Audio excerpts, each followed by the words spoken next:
नमस्कार। आज आपसे मणिपुर के बारे में बात करने के लिए ये वीडियो बना रहा हूँ। मणिपुर में पिछले तकरीबन 2 महीने से बहुत ही ज़्यादा वायलेंस चल रही है। 100 से अधिक लोग मारे जा चुके हैं और गांव के गांव जला दिए गए हैं। लोगों तक को, छोटे छोटे बच्चों तक को ज़िंदा जलाया गया है। 5000 बड़े वेपन्स लोग लूट के ले गए हैं। कुछ एक्सपर्ट्स का कहना यह तक है कि उनको लूटा नहीं गया, उनको लोगों को सुपुर्द कर दिया गया है। आप सोच सकते हैं कि उन 5000 में से 1000 जो वेपन हैं वो रिकवर भी हो गए हैं, लेकिन 4000 वेपन, ये automatic rifles, guns, sophisticated weapons हैं जो कि अगर 1, 2, 4 वेपन भी कहीं किसी दूसरे देश से भारत में आ जाएं तो उसको आतंकवाद कहा जाता है। लेकिन 4000 वेपन्स इंसर्जेंट्स, टेररिस्ट, आंदोलनकारी, आप उनको जो मर्ज़ी बोलना चाहें, उनके हाथों में दे दिए गए हैं। और इससे ज़्यादा सरकार की विफलता क्या हो सकती है। अब 4000 वेपन क्या वो सिर्फ मणिपुर में इस्तेमाल होंगे या क्या वो देश भर में फैलाए जा सकते हैं या ले जाए जा सकते हैं। क्यों सरकार इस पे कड़ा रवैया नहीं ले रही? क्यों home minister, prime minister, state machinery सोई सी लग रही है कि और ये हिंसा फैले, ये भड़के और लोग मारे जाएं। 50,000 से ज़्यादा लोग अपने घरों से डिस्प्लेस्ड हैं। कितने ही मंदिर और चर्च जला दिए गए हैं और हम इस पर बात भी नहीं कर रहे। ऐसा क्या कारण है कि इतनी हिंसा और बर्बादी के बावजूद वहाँ पे राष्ट्रपति शासन लागू नहीं किया गया, जो कि बहुत समय पहले ही कर दिया जाना चाहिए था। यही कोई और स्टेट होती तो सरकार ने उस स्टेट के सारे लोगों को टेररिस्ट करार दे दिया होता या वहाँ पे दूसरे ही दिन राष्ट्रपति शासन लगा दिया होता। लेकिन यहाँ पे रिपोर्ट्स यहाँ तक आ रही हैं कि ये सब वहाँ की सरकार के कारण भी हो रहा है। क्यों सरकारें सोई हुई हैं? क्यों हमारे होम मिनिस्टर वहाँ जाके बैठे नहीं हुए? क्यों सरकार के लोग और कामों में बिजी हैं? क्या सरकार का काम ये नहीं था कि लोगों की सुरक्षा करे? हम अमेरिका को $3 बिलियन के लिए वेपन्स खरीदने के लिए दे सकते हैं, लेकिन यहाँ उन वेपन्स का क्या फ़ायदा अगर लोग ही मर रहे हैं। हज़ारों करोड़ की संपत्ति नष्ट हो चुकी है। कितने ही हज़ारों घर खराब हो चुके हैं। हज़ारों लोग, 50 से 60 हज़ार जिनकी तादाद बताई जाती है, वो घर से बेघर हो चुके हैं। कितने ही लोग रिलीफ कैंप्स में रह रहे हैं। लेकिन हम कैसे चैन से सो पा रहे हैं, ये मेरी समझ से परे है। आज सरकार का ज़रूरत थी कि इस पर कड़ा रवैया अपनाकर, इस पर सख्त कदम उठाकर, इस पर ज़रूरी कदम उठाकर यहाँ पे इस वायलेंस को रोका जाता और कंस्ट्रक्टिव मेजर्स अडॉप्ट किए जाते ताकि लोगों को दोबारा से एक शांति वाला माहौल बहाल करके दिया जाए। एक पैटर्न सा उभरता नज़र आ रहा है। बहुत लोगों का कहना है कि ये एक प्लान्ड स्ट्रैटेजी के कारण हो रहा है, जिसमें लोगों को मारा जा रहा है। क्या ये प्लान्ड स्ट्रैटेजी एक टेस्ट है कि कैसे देश के बाकी राज्यों में ये फैलेगा? आज हम ऑलरेडी देख रहे हैं उत्तराखंड में लोगों के घरों के बाहर, दुकानों के बाहर एक बारी दोबारा क्रॉस के निशान लगाए जा रहे हैं।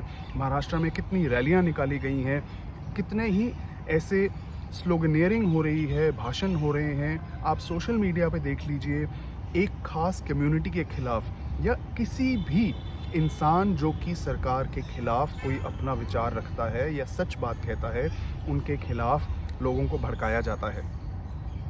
एक माहौल पूरे देश में तैयार हो रहा है जहाँ पे कि बहुत ही बड़े स्तर पर हिंसा, दंगे, कत्लेआम हो सकता है। लेकिन हमारी सरकारें वो काम कर ही नहीं रहीं जिसके लिए उनको चुनकर भेजा जाता है। फ़िलहाल तो चुन कर मुद्दों को कैसे दबाया जाए और लोगों का ध्यान भटकाया जाए, उस पे लोग लगे हुए हैं। हमारे कितने ही ऐसे लोग हैं जो आज फ्रांस में हो रही हिंसा की बात तो कर रहे हैं, उसमें और लोगों को भड़का रहे हैं, लेकिन उनको मणिपुर में हो रही हिंसा, मणिपुर में मरते हमारे भाई बहन नज़र नहीं आ रहे हैं। मैं आज फिर इस वीडियो के राही सरकार से और हर उस इंसान से ये पूछना चाहता हूँ जिसकी ये रिस्पॉन्सिबिलिटी थी कि ये सब कुछ ना हो, कि क्यों आप इस पे कड़ा रवैया नहीं उठा रहे, क्यों आप इधर उधर जाके भाषण दे रहे हैं, लेक्चर दे रहे हैं, इधर उधर घूम रहे हैं, आप हर वो काम कर रहे हैं जिसकी इस समय ज़रूरत नहीं है। सबसे ज़रूरी काम इंसान की जान है, हमारे देशवासियों की जान है, और उस पर इस सरकार का बिल्कुल कोई भी ध्यान नहीं है। क्यों अभी तक राष्ट्रपति शासन लागू नहीं किया गया है, और अगर आप नहीं कर रहे तो इस हिंसा को रोकने के लिए आप क्या कदम उठा रहे हैं? आप कैसे, चाहे सरकारी हैं या सिविलियन हैं या आर्मी से हैं, आप कैसे रात को चैन से सो सकते हैं? आर्मी की इस समय यह हालत है कि आर्मी भी एक तरीके से असमर्थ खुद को पा रही है। होगा ही जब 4000 सोफिस्टिकेटेड वेपन्स लोगों के हाथ में आ जाएं। हमें नहीं पता इन लोगों को पहले से कुछ ट्रेनिंग भी दी गई है या कुछ किया गया है कि आज आर्मी भी खुद को एक मुश्किल और दुविधा में पा रही है। आर्मी को काम नहीं करने दिया जा रहा, मॉब्स के द्वारा अंदर इंसिडेंट्स हो रहे होते हैं और बाहर आर्मी को रोक दिया जाता है। क्यों आर्मी भी सख्त कदम नहीं उठा रही या नहीं उठा पा रही? क्या उनके पास भी ऐसा कुछ ना करने के ऑर्डर्स हैं ताकि और जान माल का नुकसान हो? तो मैं आपसे अनुरोध करूंगा कि जागिए, कुछ कीजिए, वरना ये आग मणिपुर से कब सारे देश में या देश के अलग अलग हिस्सों में पहुंच जाएगी हमें पता भी नहीं चलेगा। दोबारा ये कह रहा हूँ कि अगर किसी भी और स्टेट में, किसी भी और राज्य में या किसी भी और कम्युनिटी के लोगों ने इस तरीके से हथियार चुराए होते, चाहे वो 10 ही होते, तो उस पूरी कम्युनिटी को, पूरे स्टेट को हमारे यहाँ के तंत्र ने टेररिस्ट करार दे दिया होता। वहाँ पे राष्ट्रपति शासन दूसरे दिन ही लगा दिया गया होता। लेकिन यहाँ क्यों ये नहीं हो रहा? ये ना केवल एक बड़े षड्यंत्र की एक बू देता है, लेकिन साथ ही साथ सरकार की विफलता बिल्कुल सामने नजर आ जाती है कि सरकार आपका पैसा कहाँ लगा रही है। हमें हज़ारों करोड़ के हथियार की ज़रूरत नहीं है, हमें इस समय प्यार की और इस हिंसा के ख़त्म होने की ज़रूरत है।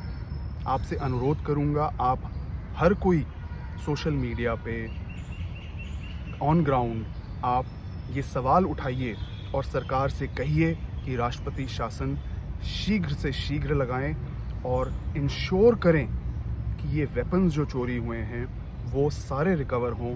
नहीं तो ये वेपन्स कब दिल्ली में और मुंबई में और कहीं और किसी शहरों में कब पहुंच जाएंगे और कब और क्या क्या होगा हमें नहीं पता।